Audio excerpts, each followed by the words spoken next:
Budak Bayangan bab 831 Tuan Naif. Setelah beberapa saat, tidak ada yang mengelilingi konvoi itu kecuali bentangan luas ombak yang bergulung. 40 kapal kolosal bergerak dalam formasi sempit, dengan kapal utama yang menakutkan berfungsi sebagai mata panah armada ekspedisi. Ratusan meriam tangguh diarahkan ke segala arah. Medan api mereka tumpang tindih untuk menciptakan zona eksklusi yang mematikan di sekitar prosesi. Namun demikian, Sunni tidak diyakinkan. Dia menatap permukaan bergelombang di bawah selama beberapa waktu, ekspresi gelap tidak pernah meninggalkan wajahnya.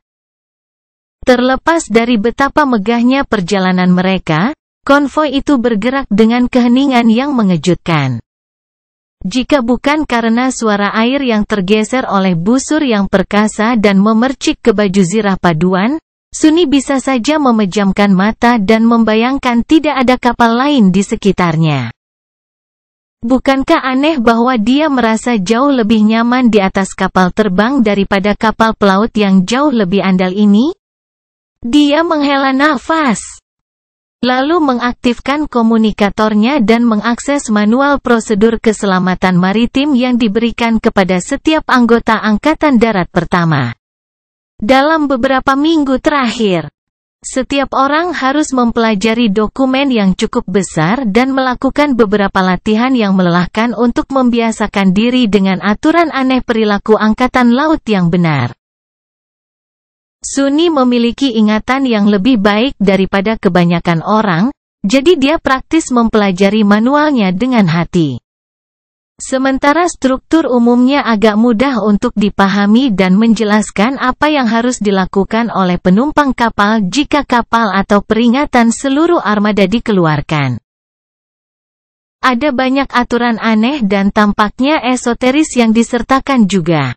Misalnya, manual memiliki bagian seperti jika Anda mulai mengalami mimpi buruk yang berulang atau mengalami halusinasi pendengaran yang terus-menerus, segera laporkan ke perwira Angkatan Laut terdekat, atau jika tingkat kewaspadaan dinaikkan ke kondisi hitam, hentikan semua aktivitas dan gerakan, lakukan tidak menghasilkan suara, gangguan, atau getaran apapun. Jangan memanggil kenangan dan di atas segalanya tidak secara aktif mengedarkan esensi jiwa, dan seterusnya.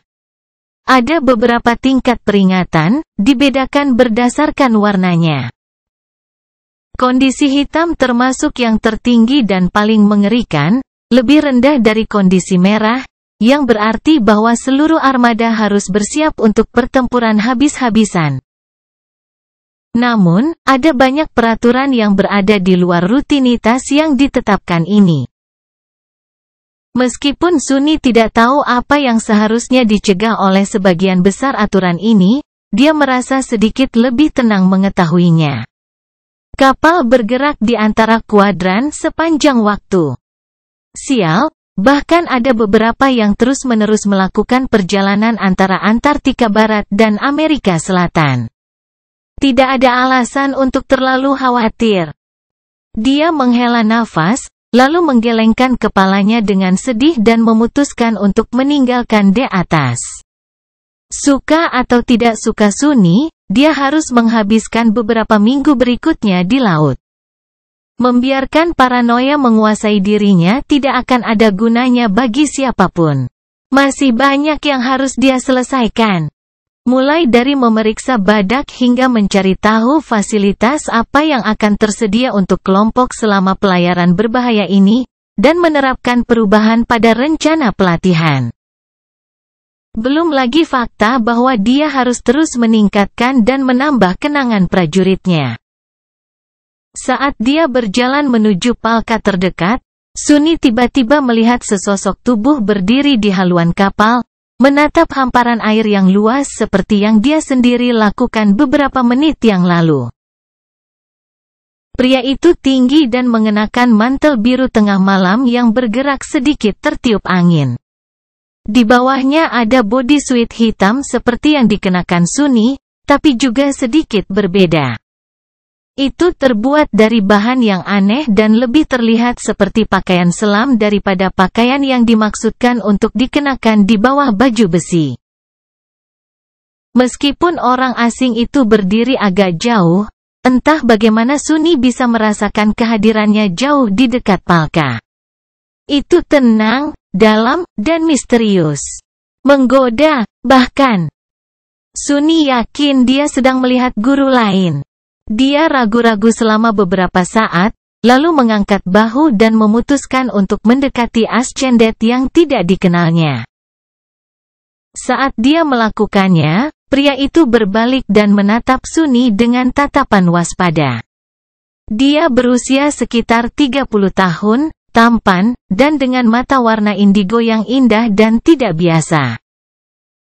Anehnya, rambut hitamnya juga tampak memiliki sedikit aksen biru tua, setidaknya saat terkena sinar matahari langsung. Sedekat ini, perasaan kedalaman mistis yang terpancar dari orang asing itu lebih terasa, seolah-olah sebagian besar dari dirinya tersembunyi dari pandangan. Sunny sudah tahu siapa yang dia lihat. Dia berpikir sebentar, dan kemudian berkata, "Silahkan kunjungi, selamat siang. Saya Ascendet Sunles dari First Awaken Irregular Company." Pria itu berlama-lama sejenak, mempelajarinya. Mata indigonya tampak mencari sesuatu. Lalu, tanpa diduga, senyum lebar muncul di wajahnya yang tampan. "Ah, aku Ascendet Naif, dari House of Night." Dia menatap Sunny dengan ekspresi aneh selama beberapa saat, lalu tiba-tiba berkata, "Kamu gila?" Sunny mengerjap beberapa kali. "Naif." Sementara itu, tertawa dan melambaikan tangannya beberapa kali. Maaf, aku tidak. Hanya saja putriku adalah penggemar terbesarmu." "Apa?" Benar-benar tercengang, Sunny menatap keturunan Night Clan besar yang terkenal sambil berusaha sebaik mungkin untuk tampil tenang dan tenang. Akhirnya, dia bergeser sedikit dan memaksakan sebuah pertanyaan, "Berapa umur putri Anda, jika saya boleh bertanya?" Naif tersenyum. Dia berumur 5 tahun. A Song of Light and Darkness adalah film favoritnya. Dia pasti sudah menontonnya ratusan kali. Versi yang disensor, tentu saja. Dia hanya mengagumi karaktermu. Kamu adalah idolanya. "Ah. Aku benar-benar minta maaf, Tuan Sunles. Maafkan kurangnya kesopanan saya. Saya hanya bersemangat." Keturunan House of Night terdiam beberapa saat, lalu tiba-tiba mengeluarkan selembar kertas sintetis dan pena dari suatu tempat dan menawarkannya kepada Sunny. Sunny menunduk dengan ekspresi datar dan mengangkat alis. Apa yang harus kulakukan dengan ini?" Master Naif menatapnya untuk waktu yang lama dan canggung. "Itu. Bisakah saya mendapatkan tanda tangan? Tolong. Anda tahu, untuk mendapatkan beberapa poin dengan putri saya." Budak Bayangan Bab 832 Pewaris Badai. Sunny tahu cara menulis, tentu saja. Meski begitu, dia tentu tidak memiliki banyak pengalaman menulis dengan tangan, apalagi memiliki tanda tangan, hanya karena orang pada umumnya. Dan terutama di pinggiran, hampir tidak pernah menggunakan kertas dan pulpen untuk menyampaikan informasi. Mengapa mereka, jika semuanya biasanya disimpan secara digital? Namun, dia berada dalam posisi yang lebih baik daripada kebanyakan orang. Di luar sana di alam impian, banyak tradisi yang telah lama ditinggalkan telah menemukan kehidupan baru. Jadi Sunny berhasil menuliskan namanya di selembar kertas sintetis dengan setidaknya beberapa kemiripan. Menyerahkannya kembali ke Master Naif of Night, dia tersenyum canggung. "Ini, aku harap putrimu menyukainya." Keturunan klan besar menerima selembar kertas dengan rasa terima kasih dan menyembunyikannya di saku mantelnya. "Terima kasih banyak. Saya sering pergi jadi ini akan berlangsung lama. Lain kali saya bertemu dengannya, dia mungkin sudah berusia 6 tahun. Hadiah pasti akan membantu. Dia menatap Sunny dengan kegembiraan yang tulus. Kemudian, percikan pengetahuan bersinar di mata Nila anehnya. Naif menunjuk ke laut dan bertanya, kamu tidak terlalu nyaman di atas air kan? Sunny berlama-lama sejenak, lalu mengejek. Kamu pasti sudah menonton filmnya sendiri. Apakah benar-benar mengejutkan bahwa aku memiliki hubungan yang rumit dengan laut? Guru tampan itu tersenyum. Oh, ya, aku belum memikirkannya, maaf. Tetap saja, setidaknya kamu sudah familiar dengannya. Kebanyakan orang tidak mengerti. Dia tidak perlu mengatakan apa sebenarnya yang gagal dipahami orang. Untuk sesaat, kedua pria itu berbagi perasaan kedekatan yang aneh. Keduanya telah mengetahui ketakutan yang tak terduga dari kedalaman, yang merupakan hal yang langka akhir-akhir ini. Sunny menghela napas, lalu mengamati siluet raksasa kapal besi itu selama beberapa saat, dan bertanya, jadi, apa peluang kita untuk sampai ke Antartika hidup-hidup? Naif tertawa. Ya, aku tidak akan terlalu khawatir jika aku jadi kamu. Tentu, apapun bisa terjadi. Tapi konvoi ini simen mungkin. Dia menunjuk kapal penempur yang sangat menakutkan yang bergerak di depan armada. Ada orang suci dari House of Night di kapal utama. Ada beberapa Nightwalker seperti yang saya sebarkan di sekitar kapal lain. Ada juga setidaknya satu kelompok prajurit kebangkitan berpengalaman dari klan saya di setiap kapal. Kami tahu siapa kami melakukan, jadi sangat sedikit hal yang dapat mengancam armada. Itu akan mencapai Antartika, tidak diragukan lagi. Keturunan klan besar bertahan sejenak, lalu menambahkan dengan nada yang lebih muram, kita harus melakukan perjalanan berkali-kali. Membawa para pengungsi pergi dan kembali dengan bala bantuan untuk tentara pemerintah. Masing-masing dari 4 armada dibuat hampir tidak bisa dihancurkan. Tetap saja, itu tidak berarti penumpang kita bisa santai. Akalmu tentang dirimu, Master Sunless, dan ingat aturan yang dirumuskan dalam manual keselamatan. Kami menempatkannya di sana karena suatu alasan.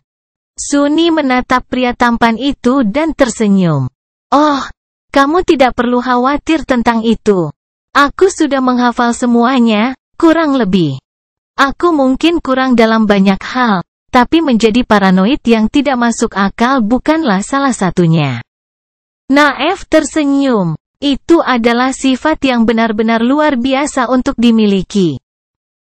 Saya berharap lebih banyak orang yang tidak masuk akal.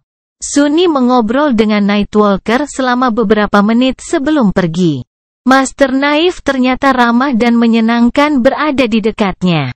Dia sama sekali tidak seperti perwakilan arogan dari klan warisan besar lainnya.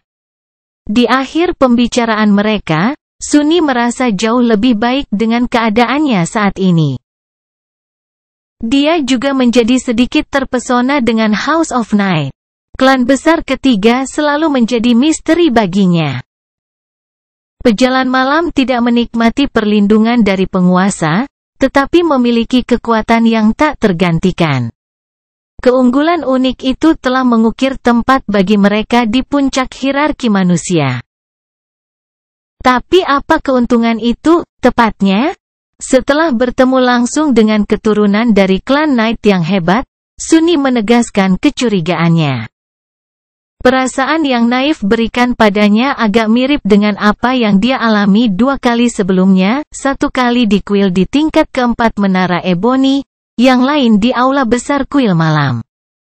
Keduanya didedikasikan untuk Dewa Badai, Dewa Kedalaman, Lautan, Kegelapan, Bintang, Perjalanan, Bimbingan, dan Bencana.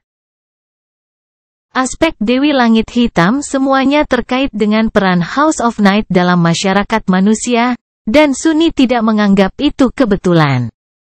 Tebakannya sebelumnya sepertinya benar.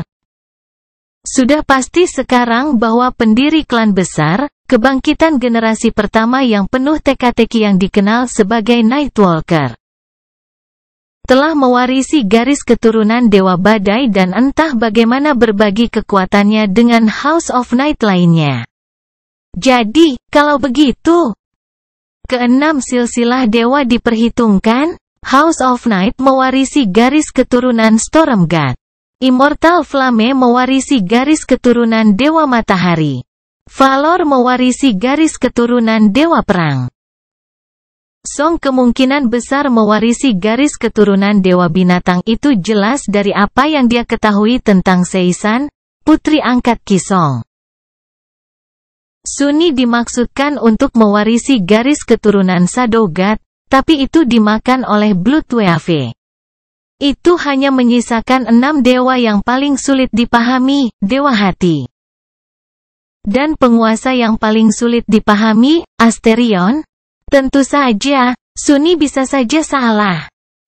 Sebaliknya, Kisong mungkin adalah pewaris Dewa Hati. Sementara Asterion mungkin adalah pewaris Dewa Binatang, atau tidak memiliki garis keturunan sama sekali. Tapi apa peluangnya? Itu bagus sekali. Tapi apa artinya semua itu? Apa sebenarnya garis keturunan ilahi itu?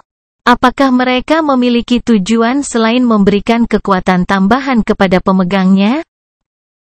Apakah mereka hanya sisa-sisa garis keturunan kuno, atau sesuatu yang telah ditinggalkan karena suatu alasan? Lebih penting lagi, sekarang salah satu dari 6 garis keturunan dewa telah dibajak oleh garis keturunan terlarang dari Daemon yang ikut campur. Bagaimana hal itu akan memengaruhi banyak hal? Sunni tidak tahu. Sambil menggelengkan kepalanya, dia turun ke kedalaman logam kapal perang raksasa dan bersatu kembali dengan bayangannya, yang telah menjelajahi kapal itu selama ini. Dengan satu atau lain cara, saya akan mencari tahu nanti. Namun saat ini, aku harus benar-benar pergi dan melihat badak. Sunni mempercepat langkahnya dan merengut. Setelah semua poin kontribusi yang aku masukkan ke dalamnya, hal terkutuk itu sebaiknya menjadi baik. Budak Bayangan Bab 833 Badak. Kandang kendaraan kapal perang mengambil ruang kargo yang lebih sedikit. Menyebutnya lebih rendah, tentu saja, tidak sesuai dengan ruangnya. Itu adalah aula logam besar yang dipenuhi dengan semua jenis mesin berat dan aktivitas manusia yang ramai. Merasakan lantai bergoyang sedikit di bawahnya, Sunni berjalan di sepanjang berbagai buaian, masing-masing membawa mesin perang yang kuat. Sampai dia mencapai salah satu yang ditugaskan di kelompoknya. Di sana, dia akhirnya melihat badak. Sunni tetap tidak bergerak untuk beberapa saat, mempelajari kendaraan yang tangguh itu. Pengangkut personel lapis baja itu bersudut dan kekar, dengan pelat baja paduan komposit yang berat menutupi rangka kokohnya. Desainnya kokoh, ramping, dan anehnya predator. Seluruh mesin itu hampir seukuran gerbong kereta, dengan 6 roda yang kuat menopang bobotnya yang luar biasa. Setiap roda besar setinggi manusia dan sekuat lambung paduan badak. Banyak rekayasa yang dilakukan untuk membuat APC dapat bergerak semaksimal mungkin, tidak hanya roda yang terhubung ke sistem suspensi yang sangat kuat, tetapi juga dipasang ke satu set kaki terintegrasi pendek yang dapat diperpanjang dari rangka kendaraan untuk dinaikkan. Profil dan kemampuan manuvernya. APC juga memiliki pendorong yang kuat yang memungkinkannya untuk mempertahankan semburan singkat levitasi otonom, melompati jarak pendek, atau melunakkan pukulan pendaratan dari ketinggian. Ia bahkan bisa bergerak melintasi air sebagai kapal amfibi. Sunni tidak punya rencana untuk melakukannya. Fitur yang memberi Rhino nama yang aneh adalah baji baja besar yang diangkat sedikit di atas moncongnya yang lebar. Bajak ini dapat diturunkan ke tanah, mengubah APC menjadi mirip dengan ram pengepungan yang berat. Dengan penangkap tajam ini diturunkan, binatang paduan itu tampak seperti mampu merobek dinding, tumpukan puing, rintangan alam, dan daging makhluk mimpi buruk dengan mudahnya. Sunni mempelajarinya dengan perasaan gembira yang kelam. Baiklah, saya harus akui, memang terlihat bagus. Dia menunduk dan menatap Kim dan Samara yang sibuk memeriksa kendaraan. Dia berjalan ke teknisinya dan bertanya dengan nada netral, "Jadi, apa statusnya?"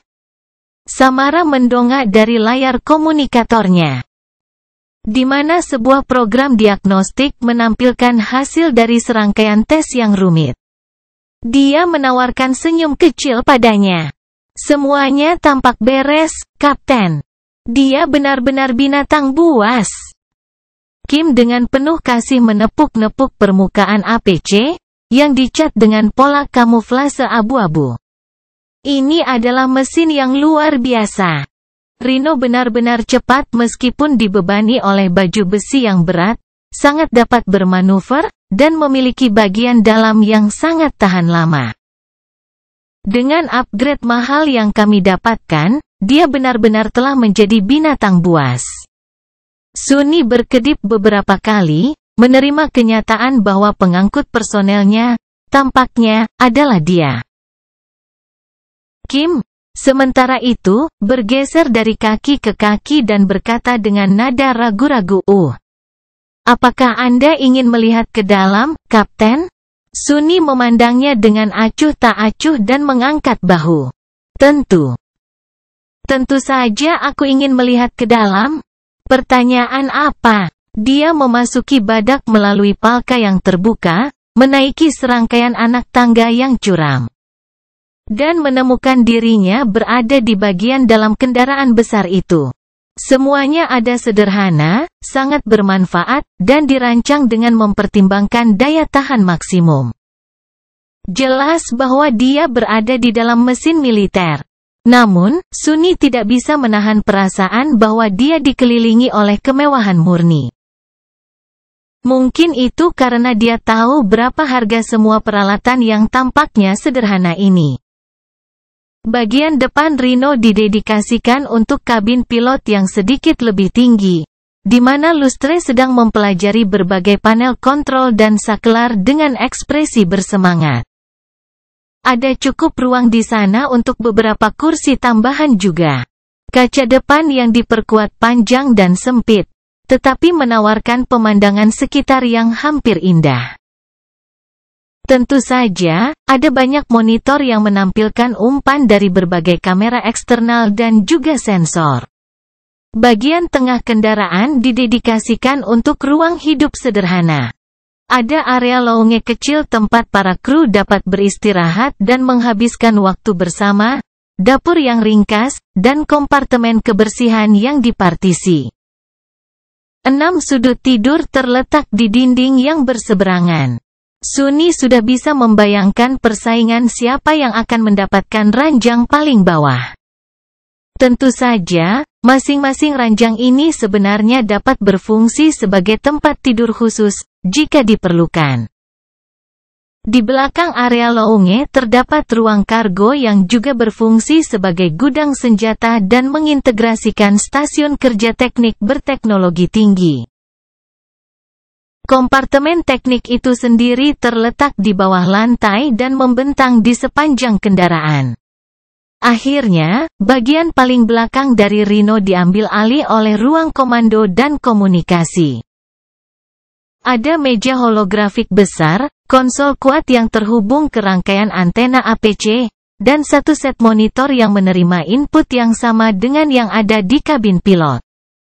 Yang paling penting, di balik semua itu ada ceruk tempat-tempat tidur Sunni berada, lengkap dengan partisi privasi dan ruang penyimpanan khusus. Kasur adalah yang terbaik yang bisa ditawarkan oleh tentara evakuasi pertama. Dia menyeringai, membayangkan betapa menyenangkannya tidur di benda itu. Ini sebenarnya lebih baik daripada yang saya miliki di rumah. Penambahan seperti itu bukan hanya untuk menyenangkan para petugas. Sebagai ascendet, Sunni memiliki kemampuan yang tidak dimiliki prajuritnya. Dia tidak harus melakukan perjalanan ke alam impian setiap kali dia tertidur. Apa yang sebenarnya dimaksud adalah bahwa tentaranya akan benar-benar tidak berdaya saat mereka tidur.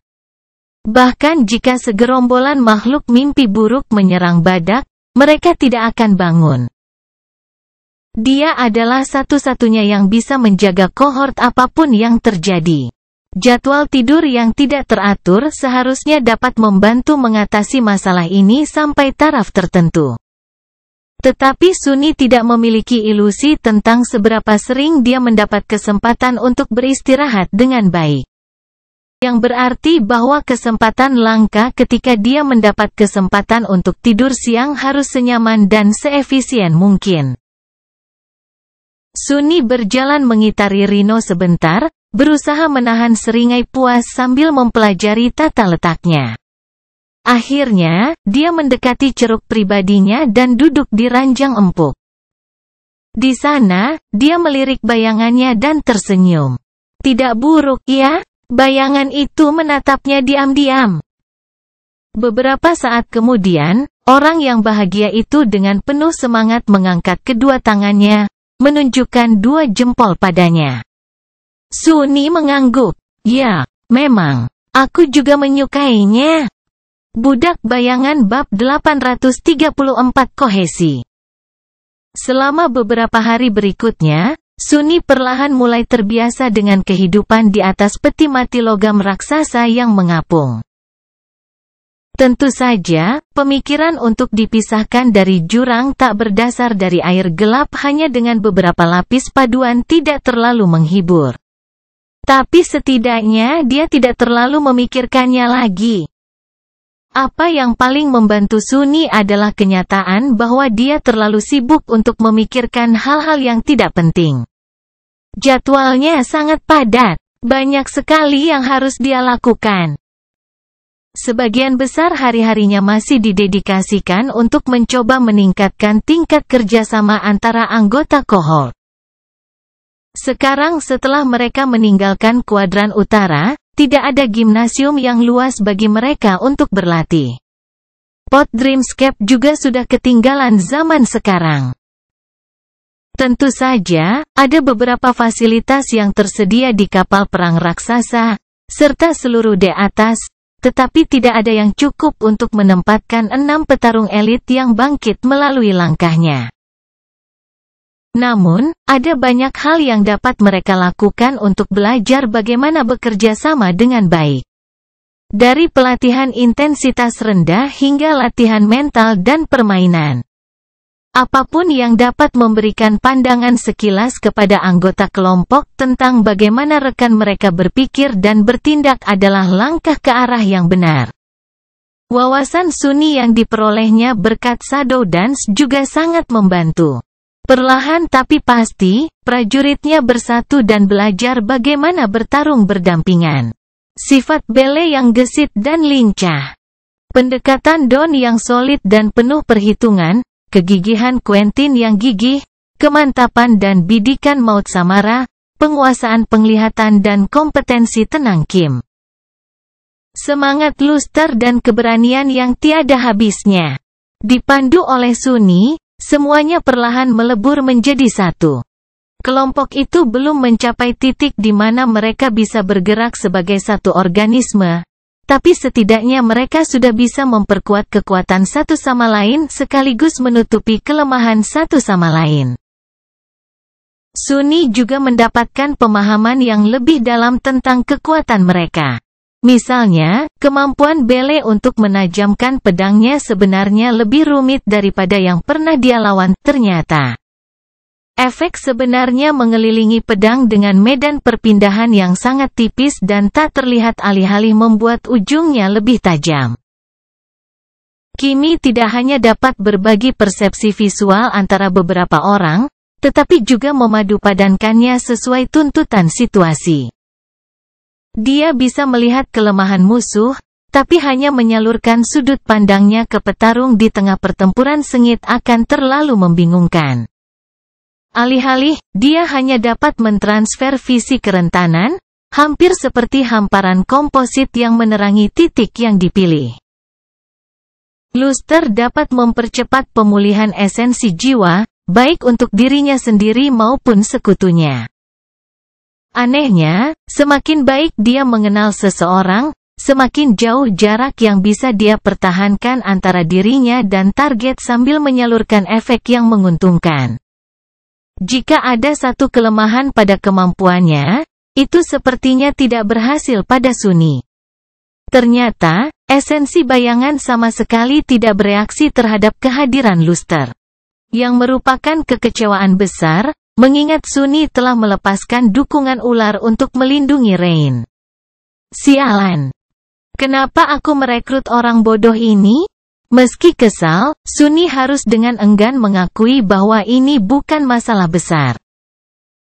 Kemampuan Lustre yang unik dan berguna tidak akan memberikan efek yang besar padanya. Kebangkitan muda tidak dapat secara dramatis memengaruhi esensi seorang guru yang jauh lebih kuat, apalagi esensi abnormal yang memiliki 4 inti. Ketika Sunny tidak sedang melatih kelompoknya, dia sibuk memodifikasi kenangan mereka. Prosesnya panjang, sulit, dan rumit, tetapi dia terus membuat kemajuan. Dia telah mengilhami pedang bele dengan efek penajaman yang kuat namun pasif dari pisau cukur lurus yang terpesona. Dia entah bagaimana berhasil mentransfer pesona Feather of Truth dari Mantle of the Underworld ke Palu Godam Dawn. Yang terakhir adalah pencapaian yang sangat luar biasa, mengingat jalinan baju Zira Onyx adalah salah satu yang paling rumit yang pernah dia lihat. Yang lebih mengesankan adalah 6 pesona yang dia berikan kepada anggota kelompok. Masing-masing membawa versi yang diubah dari mantra tunggal Memory of Ice, yang seharusnya meningkatkan daya tahan mereka terhadap dingin. Sementara efeknya jauh lebih lemah daripada pesona pribadinya, itulah yang membuat pencapaian ini begitu penting. Ini adalah pertama kalinya Sunny berhasil tidak hanya menyalin dan mempesona, tetapi juga memodifikasinya. Meskipun Memory of Ice lebih kuat, itu adalah Ascended Charm yang memakan banyak esensi untuk mempertahankan efeknya. Versi yang dijiwai Sunny ke dalam 6 pesona yang lebih lemah lebih sederhana, tetapi juga tidak terlalu menuntut.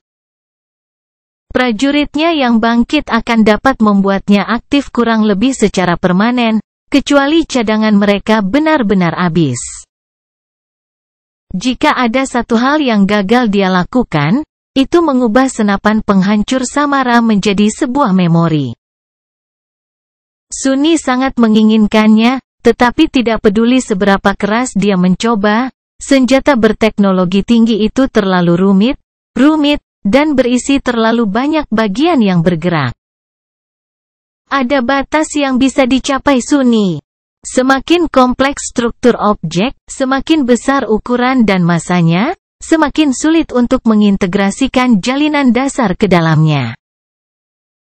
Mungkin jika dia tahu lebih banyak, dia akan tahu bagaimana mengatasi keterbatasan ini. Namun seiring berjalannya waktu, Sunny harus meninggalkan ambisi khusus ini. Baiklah, impiannya untuk mengubah badak menjadi kenangan benar-benar hancur. Sudah seminggu sejak keberangkatan dari kuadran utara.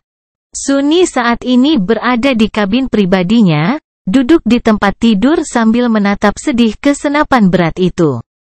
Kapal perang itu bergetar halus di sekelilingnya, tetapi koridornya diselimuti kesunyian. Hingga larut malam, sebagian besar anggota Angkatan Darat Pertama tertidur lelap. Sunny sendiri sudah lama tidak tidur. Tentu saja, sebagai Ascended, dia bisa dengan mudah bertahan seminggu tanpa tidur. Masalahnya adalah ini sudah minggu keduanya. Atau apakah itu yang ketiga? Sambil menghela nafas, dia meletakkan senapan berat itu ke samping dan melemparkan pecahan jiwa yang tidak terpakai ke dalam mulut Kofetus Kofer. Persetan dengan itu. Saya butuh istirahat. Dia menguap dan meletakkan kepalanya di atas bantal lembut. Tiba-tiba, semua kelelahan selama beberapa minggu terakhir menimpanya, membuat pikirannya lambat dan lamban. Beberapa saat kemudian, Sunni sudah tertidur. Dan setelah beberapa saat yang terasa seperti 1 menit, dia dibangunkan dengan kasar oleh suara yang keras dan terus-menerus. Kesal, dia berbalik ke sisi lain dan mencoba menyelam kembali ke dalam kegelapan yang meremajakan. Bajingan, harap tenang. Tapi sekeras apapun Sunni mencoba untuk terus tidur, dia tidak bisa. Setelah beberapa saat, dia duduk dan mendengarkan suara itu dengan ekspresi kesal di wajahnya. Dia bisa dengan jelas mendengar beberapa suara.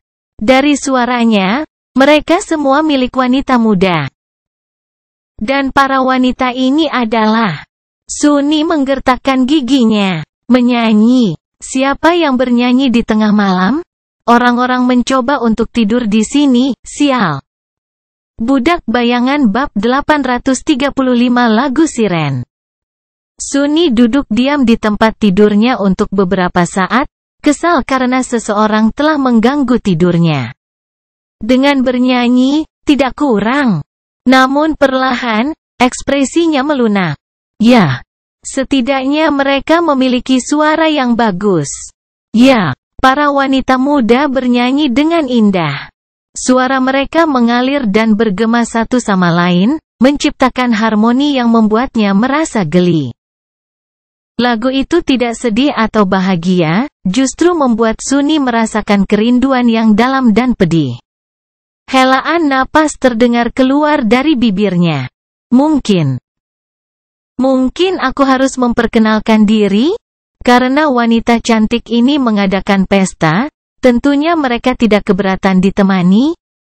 Sunni bertahan beberapa saat, lalu mengerutkan kening. Perlahan, dia melihat ke bawah dan mempelajari bayangannya, yang diam-diam bergetar. Wajahnya menjadi gelap. Hanya ada satu masalah ini. Bagaimana dia bisa mendengar nyanyian itu dengan sangat jelas? Kabinnya dipisahkan dari kompartemen tetangga lainnya dengan sekat paduan tebal. Pintu masuk Palka diikat dengan aman, mengisolasi dia dari sisa kapal perang. Seharusnya tidak ada suara yang bisa menembus ke dalam dengan mudah. Tiba-tiba, ingatan lama muncul dari lubuk pikirannya. Untuk beberapa alasan, Sunni ingat bagaimana anggota kelompok menutup mata mereka dengan lilin sebelum melintasi sungai gelap di bawah pegunungan Hollow. Odysseus. Kerutannya berubah menjadi cemberut yang dalam. Sunni ragu sejenak, lalu memanggil Unding Chain. Saat baja suram yang tak berkilau dari armor tipis itu berkelok-kelok dari cahaya dan membungkus tubuhnya, pikirannya tampaknya menjadi sedikit lebih jernih. Pesona rantai kerinduan memberi pemakainya perlindungan yang tinggi terhadap serangan pikiran. Namun, bertentangan dengan ekspektasinya, nyanyian indah itu tidak terpengaruh sama sekali. Sunni masih bisa mendengarnya dengan jelas. Dia masih merasa tersentuh oleh suara-suara yang memikat. Tunggu. Bahasa apa yang mereka nyanyikan? Anehnya, Sunni mendapati dirinya tidak dapat memahami kata-kata dari lagu yang merdu itu. Lebih aneh lagi, dia entah bagaimana gagal menyadari fakta itu sebelumnya. Kata-kata dari bahasa yang tidak dikenal sepertinya meresap langsung ke dalam pikirannya, tanpa halangan. Mereka bergema dan beresonansi satu sama lain di sana, membuatnya merasa sedikit aneh. Namun, pengaruh mereka tidak invasif atau berbahaya. Sebaliknya, itu agak menyenangkan. Sunni berkedip. Aku mendengar suara-suara. Kemudian, dia sedikit memiringkan kepalanya. Apakah mendengar suara merupakan halusinasi pendengaran? Bukankah ada aturan tentang keadaan ini dalam manual keselamatan? Benar. Dia seharusnya segera memberitahu perwira angkatan laut terdekat jika hal seperti itu terjadi. Sunny menghela napas, lalu berdiri. Tidak peduli seberapa besar keinginan hatinya untuk bertemu dengan penyanyi cantik itu, tidak mungkin dia akan mengikuti panggilan lagu mereka yang menenangkan. Sudah ada seseorang yang sangat mahir menarik hati sanubarinya. Hatinya penuh sesak. Sunny meninggalkan kabin dan pergi mencari petugas untuk melaporkan halusinasinya. Setelah beberapa langkah, kakinya tiba-tiba membuat percikan, seolah mendarat di genangan air yang dangkal. Melihat ke bawah, Sunny melihat lapisan tipis air jernih menutupi lantai lorong di depannya. Cemberutnya semakin dalam. Saat itu masih malam, jadi sebagian besar lorong kapal perang kolosal itu kosong. Tentu saja, aktivitas di kapal sebesar ini tidak pernah berhenti. Para kru tidur bergiliran untuk memastikan bahwa pelaut dan spesialis yang lengkap selalu menjaga sistem internalnya dan menjaga pos. Salah satu pos seperti itu tepat di depan, di belakang sebuah sudut. Tidak ada seorang pun di sekitarnya, dan lapisan tipis air membuat Sunny merasa tidak nyaman. Setelah ragu sejenak, dia mengirim salah satu bayangannya untuk melihatnya. Yang membuatnya lega, pos pemeriksaan keamanan tampak rapi. Seorang perwira junior berseragam biru sedang berdiri di dekat dinding, mempelajari panel yang dipasang di atasnya, atau mungkin hanya menatap dinding dengan bosan. Apakah dia tidak melihat semua air itu? Atau, apakah air itu juga halusinasi? Sunny mengertakkan gigi, lalu berjalan maju dan mendekati pos pemeriksaan keamanan. Permisi. Petugas itu berbalik dan menatapnya tanpa ekspresi tertentu. Ya, pria itu tampaknya berusia awal 30-an, dengan kulit pucat dan rambut gelap yang disisir ke belakang. Tidak ada yang berkesan tentang dirinya, kecuali betapa tenangnya wajahnya. Sunny menghela napas, lalu berkata dengan canggung, itu, Manual keselamatan mengatakan untuk memberitahu petugas terdekat jika saya mendengar suara-suara. Ya, benar, dengarkan mereka. Jadi, pria tanpa ekspresi itu tiba-tiba menjadi lebih hidup. Kilatan aneh muncul di matanya. Oh, apa yang kamu dengar? Sunny mengusap wajahnya, menyanyi. Aku mendengar nyanyian yang indah. Petugas itu menatapnya beberapa saat, lalu mengangguk. Begitu. Kalau begitu, tolong ikuti aku ke atas. Sunny menggeser berat badannya untuk maju selangkah, tapi kemudian berlama-lama sejenak dan malah bersandar sedikit ke samping. Melirik ke belakang perwira angkatan laut, dia melirik bayangan pria itu. Bayangan itu muncul persis seperti seharusnya. Itu bergoyang sedikit di permukaan air, menatap Sunny seperti yang sering dilakukan bayangan. Namun demikian, dia merasa sangat terganggu, entah kenapa. Intuisinya tidak benar-benar membunyikan alarm, tetapi anehnya menjadi waspada. Sunny melihat kembali ke petugas. Mengapa di atas? Pria itu tersenyum. Tolong, ikuti saya ke atas. Sesuatu yang salah. Sunny mengerutkan kening, mencoba memahami apa yang membuatnya tidak nyaman. Apakah itu tatapan tak berkedip perwira angkatan laut? Tidak berkedip. Ya.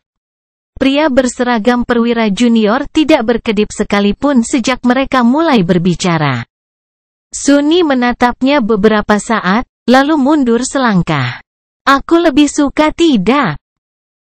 Senyum sopan perlahan menghilang dari wajah pucat petugas itu. Matanya yang gelap menjadi sedikit cekung. Oh, saat Sunny mundur di bawah tatapan tajam pria itu, komunikatornya tiba-tiba bergetar dan mengeluarkan suara tajam. Perwira Angkatan Laut itu tampaknya tidak bereaksi sama sekali. Sebaliknya, Sunny langsung mengenali suara itu. Omong kosong. Pada saat berikutnya, lampu di lorong berkedip dalam pola tertentu dan secara bersamaan padam, menenggelamkannya dalam kegelapan total. Kapal perang bergetar hebat selama sepersekian detik, dan kemudian berhenti saat reaktornya dimatikan. Keheningan mutlak menyelimuti bejana perkasa itu. Kondisi hitam telah berlaku. Budak bayangan bab 836 air hitam. Saat lampu padam dan reaktor kapal kolosal menjadi sunyi, Sunny membeku. Shadow sense-nya meluas keluar saat dia merasakan orang lain melakukan hal yang sama. Kondisi hitam berarti armada berada di ambang bahaya yang mengerikan. Setelah peringatan dikeluarkan, setiap anggota Angkatan Darat Pertama di atas 40 kapal harus menghentikan semua aktivitasnya. Mereka tidak seharusnya membuat suara atau gerakan. Mereka bahkan tidak diizinkan untuk mengagitasi esensi mereka dengan cara apapun. Masalahnya adalah, perwira Angkatan Laut yang aneh itu hanya berjarak beberapa meter dari Sunny. Dia juga berdiri tak bergerak dalam kegelapan. Kepalanya menunduk, sehingga Sunny tidak bisa melihat wajah pria itu. Dia hanya bisa mendengar napasnya. Kedengarannya basah. Jangan lakukan itu.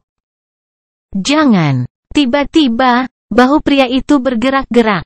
Membeku beberapa langkah lagi, Sunny mengertakkan gigi.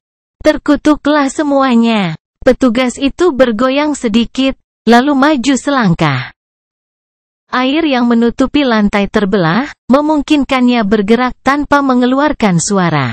Udara semakin dingin. Ekspresi kesal muncul di wajah Sunny.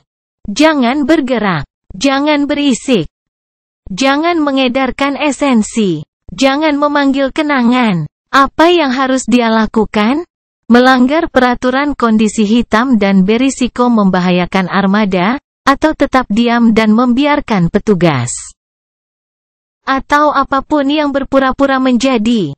Mendekatinya, Sunny tidak bisa memanggil senjata apapun atau menggunakan kemampuan aspek yang lebih kuat. Mundur saja sudah melanggar aturan. Kutukan. Pria itu, sementara itu, mengambil langkah lain. Sekarang, hanya beberapa meter yang memisahkan mereka. Sunny tegang. Persetan dengan ini. Saat bajingan itu mencoba membuat gerakan tiba-tiba, dia akan belajar untuk tidak main-main dengan seorang master. Waspada atau tidak, Sunny tidak akan membiarkan benda menyeramkan itu menyentuhnya. Suara nyanyian tiba-tiba menjadi lebih keras. Dia bahkan berpikir bahwa dia mulai mengerti arti dari beberapa kata dari lagu indah mereka. Pria itu melangkah lagi ke arah Sunny. Dan tiba-tiba menghilang. Untuk beberapa saat, dia dikelilingi oleh kegelapan. Di mana? Dan kemudian, air dengan tenang memercik tepat di belakangnya. Apa? Bayangannya tidak melihat apapun. Sebelum Sunny bisa berbalik, sesuatu terbang melalui lorong dan bertabrakan dengan benda tak terlihat di belakangnya. Menghasilkan kilatan cahaya yang menyilaukan. Dia terlempar dan mendarat di lantai basah dalam gulungan.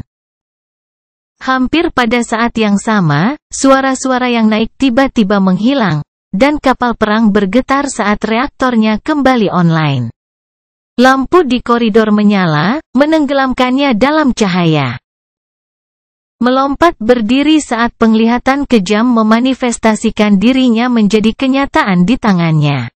Sunny melihat ke depan dan melihat sosok yang dikenalnya menekan sesuatu yang gelap dan merayap ke sekat logam. Master Naif telah kehilangan mantel biru tengah malamnya di suatu tempat dan sekarang hanya mengenakan pakaian selam hitamnya.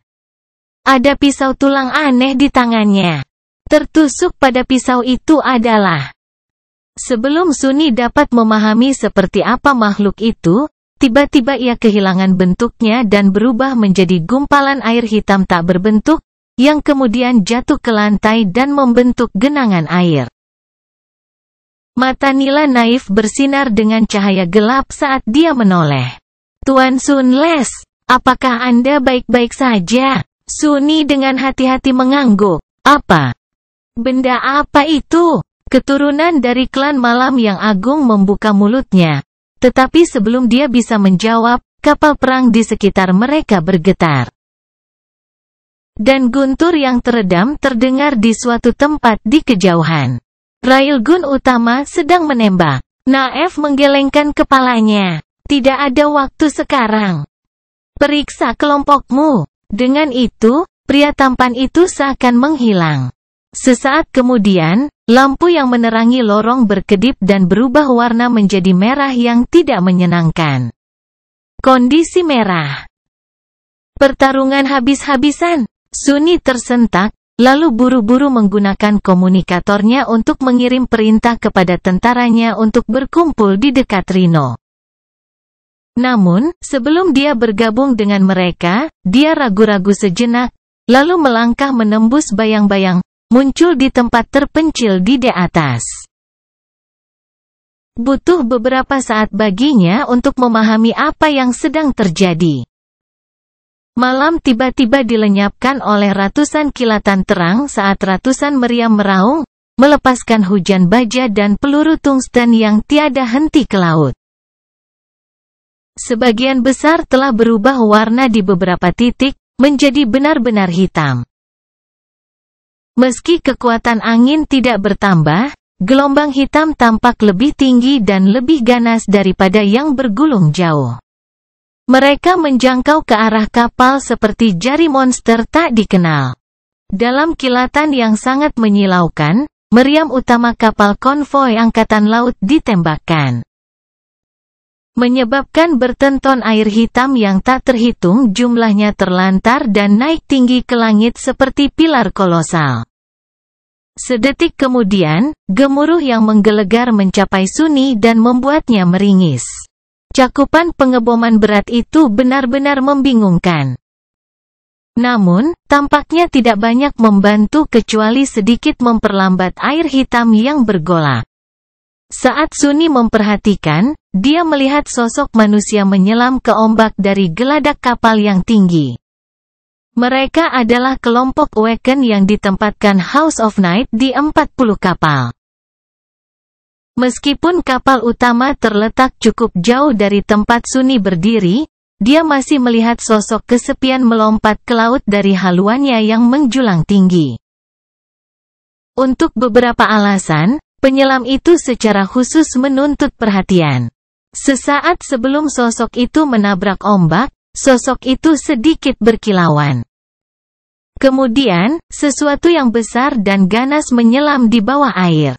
Sirip hitam raksasa memotong ombak sebelum menghilang ke kedalaman. Penjaga konvoi Sein telah bergabung dalam pertempuran. Sunyi berdiri di antara gemuruh meriam yang ditembakkan dan menatap ombak hitam yang bergulung, terpesona dan kecewa. Perlahan, ekspresi muram muncul di wajahnya. Tidak ada tempat bagiku dalam pertempuran seperti ini. Tidak sama sekali. Apa yang bisa dilakukan semut seperti dia ketika langit seolah-olah berperang melawan lautan? Matanya bersinar dalam kegelapan. Belum, setidaknya. Dengan pemikiran itu, dia menelan perasaan pahit ketidakberdayaan dan menghilang ke dalam bayang-bayang, pergi untuk bergabung dengan prajuritnya. Malam ini, yang bisa mereka lakukan hanyalah tetap bersatu dan berharap untuk hidup sampai pagi. Budak Bayangan Bab 837 Keterlibatan Angkatan Laut. Kandang kendaraan kapal perang itu sunyi dan tegang. Ratusan orang bergerak dengan tergesa-gesa sambil mengamankan berbagai peralatan dan mesin. Syukurlah, sebagian besar kendaraan terpasang dengan aman di dudukannya. Saat Sunyi melangkah keluar dari bayang-bayang, dia harus memberi jalan bagi loader lamban yang melaju kencang, membawa sebagian besar mesin besar yang setengah dibongkar. Di sekitar mereka, kapal kolosal itu bergetar saat meriamnya terus menembak tanpa henti. Suara teredam dari persenjataan berat yang meluncur ke mekanisme makan menyebar ke seluruh geladak. Dari waktu ke waktu, suara yang sangat keras mengumumkan bahwa torpedo yang kuat atau salvo rudal balistik diluncurkan dari sarang mereka. Sunni bukan satu-satunya orang yang merasakan ketidakberdayaan yang suram saat pertempuran Titanic terus berlangsung di bagian tak bernama dari samudra yang dalam dan gelap ini. Sementara awak kapal perang dan Awaken yang melayani House of Night terkunci dalam pertarungan sengit dengan kengerian kuno apapun yang telah menyerang konvoi. 100.000 tentara Angkatan Darat Pertama tidak melakukan apa-apa selain menunggu dan memohon kepada Yang Mati Dewa untuk keselamatan. Dia lebih baik daripada kebanyakan, setidaknya. Sunni telah meninggalkan salah satu bayangannya di atas untuk mengamati pertempuran itu. Meskipun hanya bisa melihat permukaan air yang bergolak dan bukan konfrontasi sebenarnya yang terjadi jauh di bawah, ada sedikit kelegaan mengetahui apa yang sedang terjadi. Sisanya tidak menikmati hak istimewa seperti itu. Mereka hanya bisa menyimpulkan apa yang terjadi di luar batas logam kandang kendaraan dengan memperhatikan suara dan getaran yang menyebar ke seluruh kapal. Kadang-kadang, ledakan keras dan mengejutkan akan menggelinding melalui kompartemen besar, menunjukkan bahwa sesuatu telah bertabrakan dengan lambung kapal dari luar. Penuh dengan pikiran gelap, Sunni berjalan menuju buayan yang memegang badak. Banyak orang melirik guru yang lewat dengan sembunyi-sembunyi, berharap menemukan kenyamanan dan kepastian dalam otoritasnya. Menyadari itu, dia berusaha menyembunyikan kegelisahannya dan memproyeksikan citra kepercayaan diri mutlak. Tampaknya berhasil, sedikit menenangkan orang. Kasihan orang bodoh. Apa yang bisa saya lakukan yang tidak bisa mereka lakukan? Mencapai Rhino, Sunni melihat 4 orang yang bangkit berdiri di dekatnya dengan ekspresi tertahan di wajah mereka. Don, Quentin, Kim, Lustre. Dia mengerutkan kening. Di mana Belle dan Samara? Quentin sedikit menegakkan tubuh saat melihat atasannya mendekat. Mereka berada di alam impian, Kapten. Kami telah mengamankan tubuh mereka di dalam kantong tidur di dalam Rhino. Sunni menghela napas. Ya, itu tidak di luar harapan. Nyatanya, Sunni beruntung, mengingat hanya 2 bawahannya yang kebetulan tertidur saat pertempuran dimulai. Setidaknya semua orang masih hidup. Sunni hampir berharap menemukan Lustre hilang. Si tolol itu adalah tipe pria yang terpikat sampai mati oleh visi gadis-gadis cantik menyanyikan lagu-lagu manis. Dia menatap pemuda itu, yang bergerak tidak nyaman di bawah pandangannya, dan kemudian menoleh ke badak. APC lapis baja, secara teori, layak berlayar. Jadi, itu akan menjadi harapan terakhir mereka jika kapal perang itu jatuh. Mengeluarkan mesin besar dari kandang kendaraan adalah tugas yang berat, tentu saja. Nyatanya, Sunni ragu hal itu mungkin terjadi. Dia melirik ke pintu ledakan yang tersegel dari kompartemen raksasa, lalu ke sekat paduan yang kokoh. Apakah dia dapat merobek lambung kapal? Jika diperlukan, setelah berpikir beberapa saat, Sunni menilai bahwa dia memiliki peluang bagus untuk menembus baju besi berat kapal kolosal. Asalkan dia menggunakan kenangannya yang paling kuat dan punya cukup waktu. Namun, ada perbedaan besar antara menciptakan celah yang bisa dimasuki seseorang dan yang bisa dilakukan oleh kendaraan seukuran Rhino. Segalanya akan berbeda jika Nevis ada di sini. Dengan apinya dan bayangan beresonansi satu sama lain dan menambah Sunni, dia bisa merobek pelat baja tebal dengan mudah. Lebih baik lagi, Changing Star bisa saja melelehkan lubang raksasa di sisi kapal perang. Tapi dia tidak ada di sini. Ada juga masa air hitam di luar. Mengapa dia bahkan menghibur pikiran-pikiran ini? Sunni menghela nafas dan menggelengkan kepalanya. Bersikaplah nyaman. Ini mungkin akan memakan waktu cukup lama. Prajuritnya menurut, duduk di atas peti atau bersandar di sisi badak. Namun, tidak satu pun dari keempatnya yang tampak nyaman. Kilau bertahan sejenak, lalu bertanya dengan nada hati-hati, Kapten, maaf, tapi sebenarnya apa yang terjadi? Sunni mengangkat bahu. Sesuatu yang besar dan menakutkan sedang mencoba untuk menggigit konvoi, apalagi. Jangan terlalu khawatir. House of Night mungkin memiliki kendali.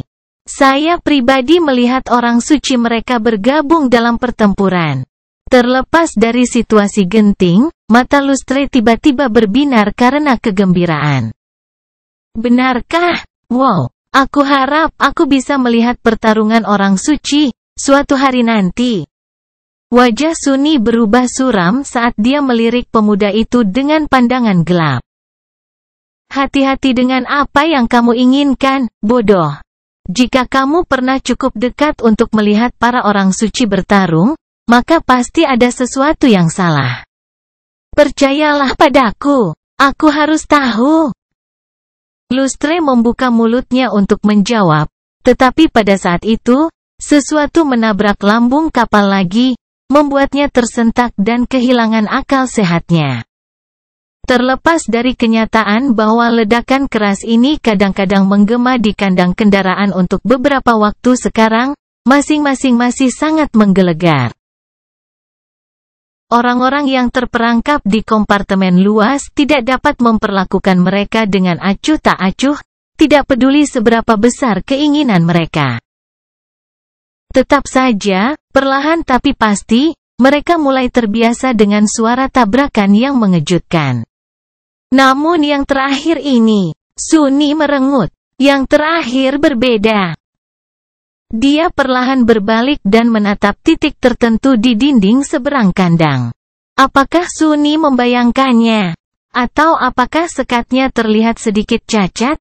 Sebelum dia bisa menyelesaikan pemikirannya, sesuatu menabrak kapal sekali lagi, dan dinding paduan terlihat bengkok ke dalam. Budak Bayangan bab 838 Bang. Omong kosong. Saat ratusan orang yang membatu menyaksikan dengan ketakutan, salah satu bagian dari dinding luar kompartemen raksasa itu sedikit bengkok. Sebuah kelainan bentuk yang buruk muncul di atasnya, dan ketika gema dari dentuman yang keras dan menggelegar mereda. Mereka mendengar suara air yang mengalir deras ke celah sempit di antara berbagai lapisan lambung kapal perang yang berlapis baja. Ekspresi gelap muncul di wajah Sunni. Jari-jarinya bergerak-gerak, lalu dia memutar kepalanya sedikit. Berdirilah, prajurit. Don, Quentin, Kim, dan Luster bangkit, siap bertempur. Namun, ada rasa ragu yang tersembunyi di balik topeng profesionalisme dan ketenangan mereka. Sebagai elit pasukan pemerintah, mereka tahu bagaimana melawan makhluk mimpi buruk, kebangkitan lainnya, dan semua jenis kengerian. Tapi bagaimana mereka bisa melawan lautan?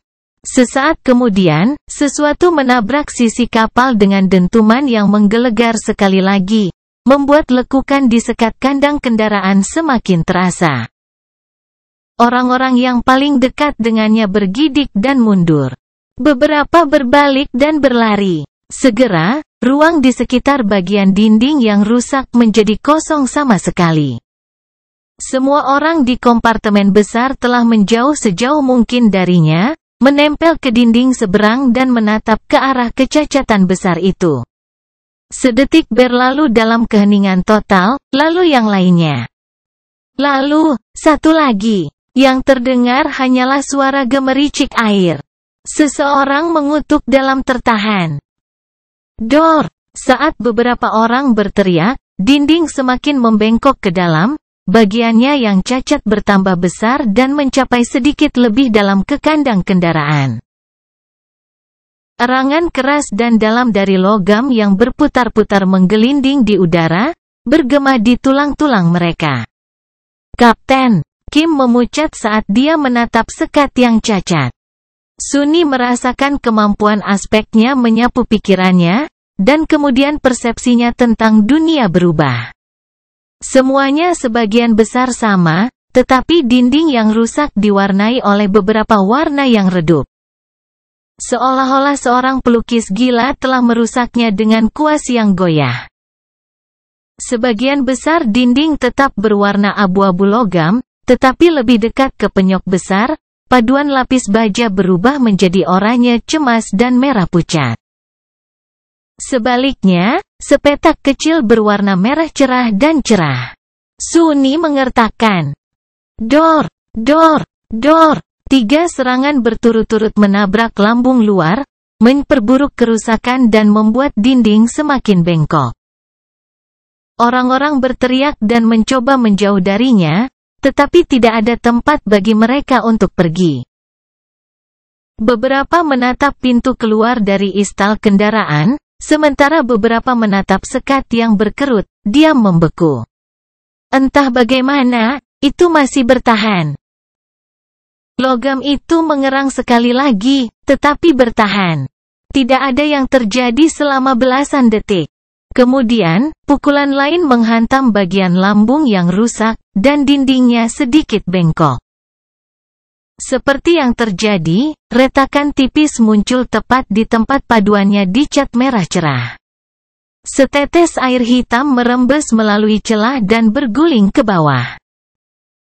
Ratusan orang menyaksikan penurunan itu dengan kengerian tertulis di wajah mereka. Namun, sebelum serangan berikutnya merobek lambung kapal, gelombang bayangan tiba-tiba naik dan bergegas menuju dinding yang cacat sebagai gelombang. Menyatu di bagian yang rusak, gelombang memercik di permukaannya dan kemudian entah bagaimana memadat, berubah menjadi penyangga improvisasi. Sunni mendengus, merasakan tekanan menjaga bayangan yang begitu berat tetap nyata. Namun, itu masih dalam batasnya. Jika menyumbat kebocoran adalah satu-satunya hal yang harus dia lakukan. Masalahnya adalah pukulan telak terhadap sekat yang penyok tidak berhenti datang. Satu demi satu, mereka menabraknya, mengirimkan getaran yang menjalar ke seluruh kandang kendaraan. Sunni harus terus memberikan tekanan yang berlawanan untuk menjaga dinding tetap utuh. Seolah-olah dia mencoba untuk menahan gerbang kastil ketika seekor domba jantan yang berat menggedornya dari sisi lain. Menjaga bayangan tetap nyata itu sulit, tetapi memaksa mereka untuk terus maju dengan kekuatan sebanyak itu bahkan lebih sulit. Mengepalkan tinjunya, Sunni menatap bawahannya dan berkata dengan suara tegang, "Don, bantu aku mendorong penahan ke sekat. Quentin, coba gunakan aspekmu untuk memperbaiki retakan. Luster, berikan esensi kepada Don dan Quentin. Pindahkan milikmu ke mereka jika salah satu atau keduanya hampir habis."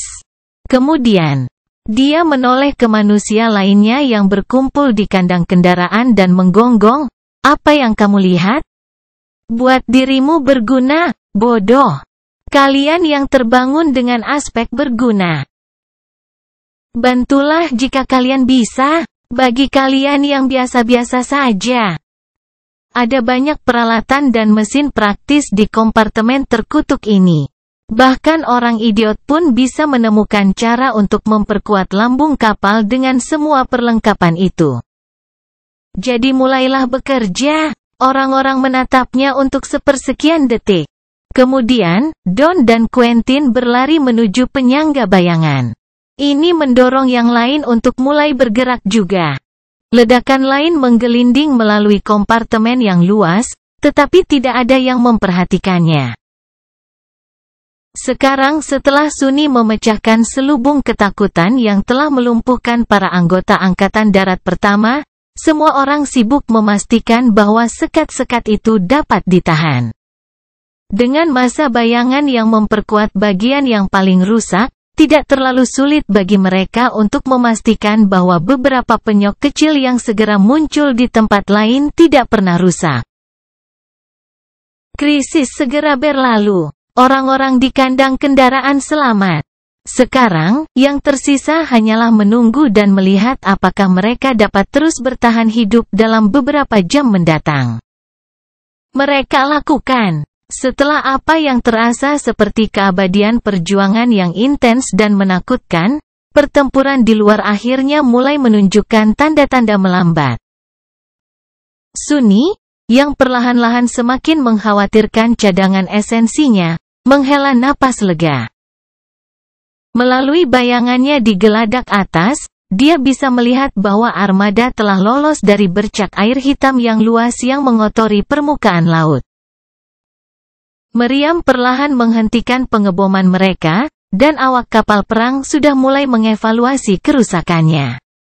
Bentuk raksasa muncul dari kedalaman dan memecahkan permukaan air saat melompat ke udara. Sekilas Sunni melihat makhluk yang menyerupai paus pembunuh yang mengerikan. Dengan kulit hitam putihnya robek dan menunjukkan banyak tanda konfrontasi yang intens melawan musuh yang tidak dikenal dan ganas. Kemudian, itu berkilauan dan berubah menjadi siluet kecil manusia, yang kemudian dengan lelah naik ke geladak kapal dan menghilang. Lebih banyak sosok manusia muncul dari air dan kembali ke kapal konvoi. Tuan Naif ada di antara mereka. Pria tampan itu naik ke geladak tak jauh dari tempat bayangan Sunni bersembunyi dan duduk dengan ekspresi lelah. Tetesan air jatuh dari rambut hitamnya. Pakaian selamnya tampak lebih compang camping daripada saat mereka pertama kali bertemu. Tetapi keturunan House of Night tampaknya tidak mengalami luka serius. Segera, mata indigonya bersinar saat memantulkan sinar matahari pertama yang menerobos ufuk timur. Hari baru telah tiba. Pertempuran yang menakutkan telah berakhir. Budak bayangan bab 839 darah tak suci. Pada akhirnya, tidak satu pun dari 40 kapal kolosal itu hilang. Beberapa menerima kerusakan sedang pada lambung mereka, tetapi kompartementalisasi yang tinggi dan rekayasa yang kokoh dari kapal perang mencegah mereka untuk tenggelam. Saat armada lolos dari genangan air hitam yang luas, armada terus bergerak ke selatan tanpa pernah melambat.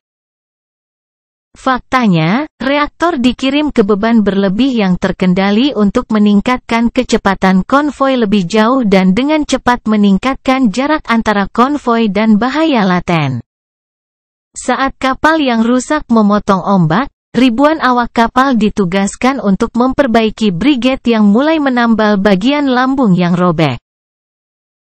Tak satu pun dari mereka memperhatikan fakta bahwa armada tersebut masih dalam perjalanan, mengisyaratkan bahwa jenis pekerjaan genting ini bukanlah hal baru bagi mereka. Deretan meriam diperiksa dan diisi ulang. Rudal dan torpedo baru ditempatkan di sarang kosong. Yang terluka dipindahkan ke rumah sakit, dan yang mati dimakamkan di laut. Terlepas dari ruang lingkup pertempuran yang menakutkan, tidak terlalu banyak manusia yang kehilangan nyawanya. Segalanya bisa berbeda jika yang bangkit dari House of Night tidak bertindak begitu cepat. Beberapa hari kemudian, Sunni sedang beristirahat di ruang tunggu perwira kapal perang yang terluka sambil mengobrol dengan Master Naif.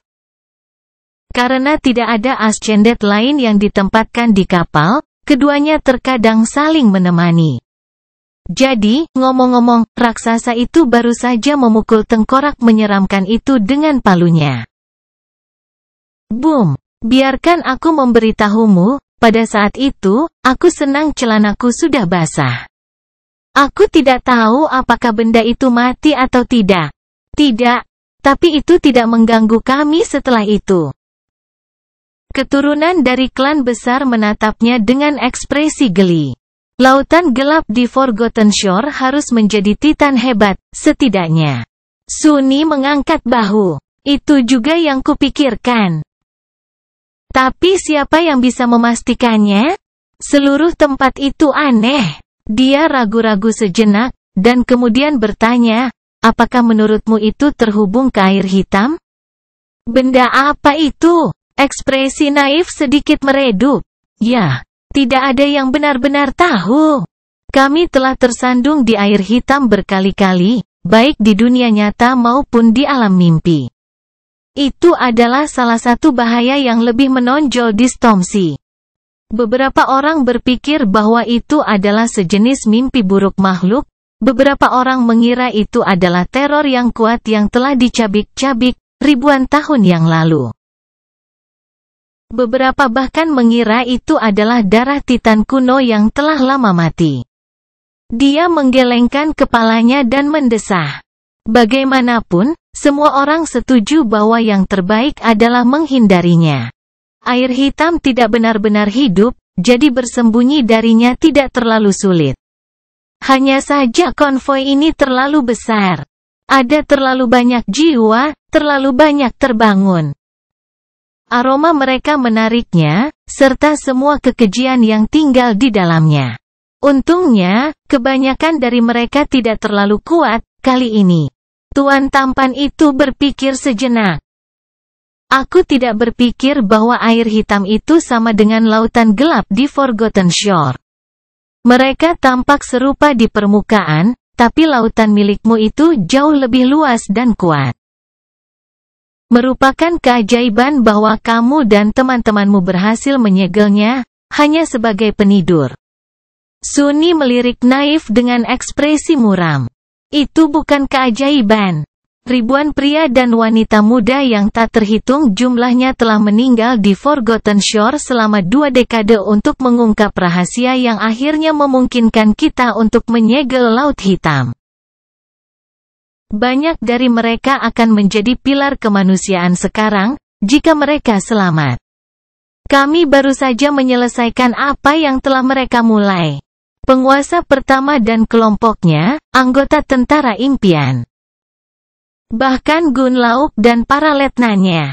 Jika bukan karena kontribusi mereka, Nevis dan Sunni tidak akan pernah bisa mengepung Crimson Spire dan menaklukkannya. Keturunan House of Night menghela nafas.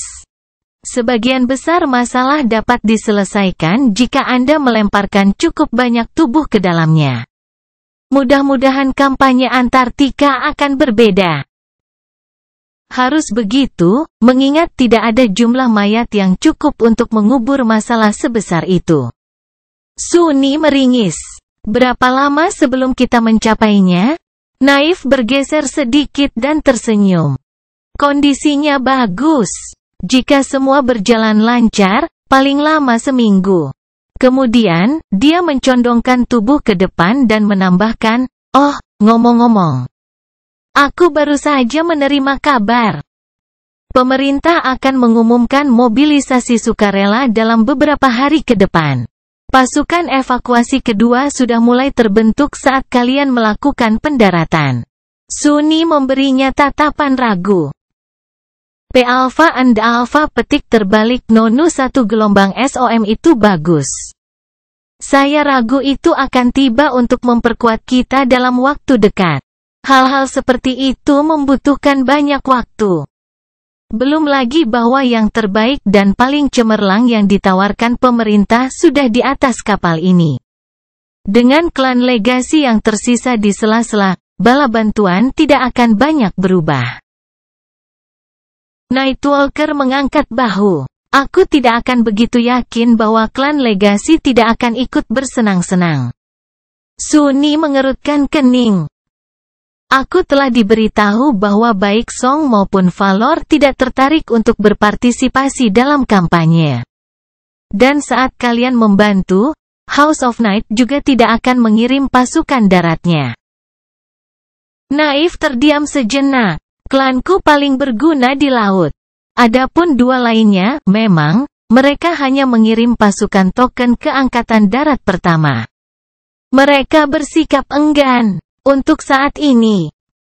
Dia menggelengkan kepalanya. Namun, jangan biarkan tindakan mereka membodohimu. Warisan pasti akan bergabung dalam pertarungan. Mereka mungkin tidak datang di gelombang pertama, atau bahkan yang kedua. Tapi mereka akan datang. Sunni menatapnya, tidak yakin. Apa yang membuatmu mengatakan itu? Guru tampan itu hanya tersenyum. Pernahkah kamu bertemu dengan warisan yang menolak bergabung dalam pertarungan yang gemilang? Dia bersandar ke belakang dan tertawa. Terutama ketika ada harta yang tak terhitung jumlahnya, kemajuan, dan rampasan dari segala jenis yang akan dibuat dalam pertarungan. Ekspresi Sunni menjadi gelap. Warisan memang dikenal untuk mengejar kekuasaan dan peluang. Jika dua klan besar yang tersisa benar-benar bergabung dalam kampanye Antartika, tentara akan dibebaskan dari sebagian besar bebannya. Namun, dengan apa yang dia ketahui tentang konflik antara Song dan Valor, apakah mereka akan bergabung dalam perjuangan melawan rantai mimpi buruk untuk membantu umat manusia? Atau apakah mereka akan bergabung hanya karena Antartika dapat menjadi medan perang paling nyaman untuk perang pribadi mereka sendiri? Budak Bayangan Bab 840 Mobilisasi. Saat konvoi Angkatan Laut bergerak semakin dekat ke Antartika, Sunni harus mempercepat upayanya untuk menjalin pesona baru dan lebih baik ke dalam kenangan prajuritnya. Meskipun pengetahuan dasar sihirnya hampir tidak cukup untuk menciptakan sesuatu yang benar-benar kuat, dia berhasil meningkatkan persenjataan kelompok itu secara komprehensif. Bahkan jika modifikasi yang dia buat sebagian besar sederhana, semuanya ditargetkan dan sesuai dengan tugas yang dihadapi perusahaan irregular pertama. Sementara Sunni gagal membuat kenangan jauh lebih kuat, dia berhasil menyesuaikannya dengan situasi dan, yang lebih penting, dengan penggunanya. Ini sudah cukup. Sekarang, banyak kenangan yang dimiliki oleh bawahannya tampak agak aneh di matanya. Jika dia menyentuh mereka dan mengintip jauh ke dalam, dia akan melihat jalinan aneh yang menggabungkan rangkaian cahaya halus yang biasa dengan benang tanpa cahaya yang terbuat dari esensi bayangan. Pemandangan itu mengingatkan Sunni pada dirinya sendiri dan Nevis. Dan berbicara tentang Changing Star. Beberapa hari sebelum armada mencapai Antartika, dunia diguncang oleh pengumuman darurat yang disampaikan oleh pemerintah. Tentu saja, mesin propaganda berhasil menghadirkan bencana alam yang mendekat dengan cara yang mudah dicerna dan menginspirasi. Seolah-olah Chain of Nightmares akan menjadi panggung gemilang bagi kepahlawanan, keberanian, dan kemenangan manusia. Alih-alih bencana yang berdarah dan tak tanggung-tanggung. Namun, tidak peduli seberapa keras pemerintah berusaha, orang tidak semudah itu untuk dibodohi. Meskipun tidak banyak yang berubah bagi para prajurit pasukan evakuasi pertama, Sunni yakin gelombang kepanikan menyebar ke seluruh dunia. Pusat populasi di kuadran selatan, tentu saja, paling parah terkena dampaknya. Dia bahkan tidak bisa membayangkan apa yang dialami orang-orang yang tinggal di sana. Tetapi benua lain juga harus diliputi oleh rasa takut. Jika hal seperti itu bisa terjadi di Antartika, maka itu bisa terjadi di tempat lain. Infrastruktur pasti akan berada di bawah tekanan yang mengerikan ketika ratusan juta pengungsi dari benua yang terkepung tiba. Bahkan jika mereka bisa diselamatkan. Bagaimana jika evakuasi gagal? Bagaimana perasaan orang-orang yang tinggal di Amerika Selatan, mengetahui bahwa mereka akan segera terputus dari umat manusia lainnya? Tidak ada yang tidak terpengaruh oleh berita mengejutkan itu. Nevis dan kelompok lainnya juga harus melihat pengumuman itu. Mengetahui bahwa beberapa minggu ke depan akan menjadi sangat bergejolak, Sunni mundur ke kabinnya, menghabiskan beberapa waktu memasang tambatan baru, dan kemudian menutup matanya. Butuh beberapa menit konsentrasi intens untuk menangkap sensasi yang sulit dipahami dari jangkar alam mimpi. Kemudian, dia mengedarkan esensinya dengan pola yang cepat dan rumit. Dan menghilang. Kabin itu tiba-tiba sunyi dan kosong. Yang tersisa hanyalah perasaan dingin yang menakutkan yang menyelimuti udara. Menara Gading tidak banyak berubah selama berbulan-bulan sejak terakhir kali Sunni mengunjungi bentengnya saat ini, setidaknya di luar. Nah, apa yang dia harapkan? Pagoda agung itu tetap sama selama ribuan tahun, jadi mengapa tiba-tiba berubah sekarang? Penjaga api mungkin menjadikannya rumah mereka, tetapi mereka hampir tidak mampu membentuk kembali struktur kuno itu. Namun, pulau itu sendiri tampak sedikit berbeda. Yang mengejutkan, Sunni melihat taman besar yang dikelilingi pagar kayu yang rapi dan rapi. Di dalam, berbagai sayuran tumbuh di tanah. Ada juga beberapa bangunan lain di sana-sini, semuanya terbuat dari kayu. Beberapa sepertinya dimaksudkan untuk pelatihan, beberapa menyerupai lumbung sederhana. Mereka semua tampak agak harmonis. Itu mungkin hasil karya Kaor dan Sakti. Kedua anggota mantan kelompok Casey dulunya adalah pengrajin di Bright Castle. Salah satunya adalah seorang tukang kayu yang bangkit, yang lainnya adalah murid Kido dengan aspek yang berhubungan dengan tumbuhan. Pulau Gading tampak jauh lebih berpenghuni sekarang. Lebih dari itu, sebuah kapal familiar bersandar di permukaan danau. Meskipun ribuan tahun telah berlalu sejak mantan kaptennya menghilang, kapal terbang itu tetap sama. Sunni menghela napas. Dia agak diambil oleh Rino. Tapi sekarang, melihat garis anggun lambung kapal kuno, dia tidak bisa menahan perasaan bahwa APC lapis baja agak kecil dan lusuh. Terserah. Itu memiliki pipa ledeng yang lebih baik. Itulah yang benar-benar penting. Agak dibenarkan, Sunni membiarkan dirinya menikmati kedamaian dan ketenangan pulau yang indah itu untuk beberapa saat, lalu menuju menara. Saat dia melakukannya, suara gemuruh menggelegar di belakangnya. Sunni. Dia melambat, dan kemudian dengan hati-hati berbalik. Evie melintasi padang rumput hijau dengan langkah panjang. Matanya terbakar dengan emosi yang kuat. Aduh! Sedetik sebelum pemburu mencapai dia, bayangan cepat terbang melintasi rerumputan, dan Kai tiba-tiba mendarat di tanah. Pemanah itu tampak khawatir. Sunni. Evie menggeram, memotongnya. Apa-apaan Sunni? Antartika. Itu rahasia besarmu? Kamu bangun dan pergi. Untuk berperang, tanpa memberitahu kami. Sunni menatap mereka selama beberapa saat, lalu berdeham. Sebenarnya, ini adalah Kapten Sunless bagi kalian, para warga. Tolong pertahankan kesopanan. Mata Evie berkedut. Sebelum pemburu wanita itu melakukan sesuatu yang akan disesali oleh salah satu atau keduanya, Sunni mengangkat tangannya. Baiklah, baiklah. Ya, saya saat ini berada di kuadran selatan. Bukan rahasia saya untuk mengatakannya, oke? Pemerintah sangat khusus tentang informasi rahasia, Anda tahu. Dia berlama-lama sejenak. Dan kemudian menambahkan, selain itu, bukannya kamu tidak bisa bergabung denganku. Angkatan Darat kedua akan sangat senang bisa mendapatkan dua master terkenal.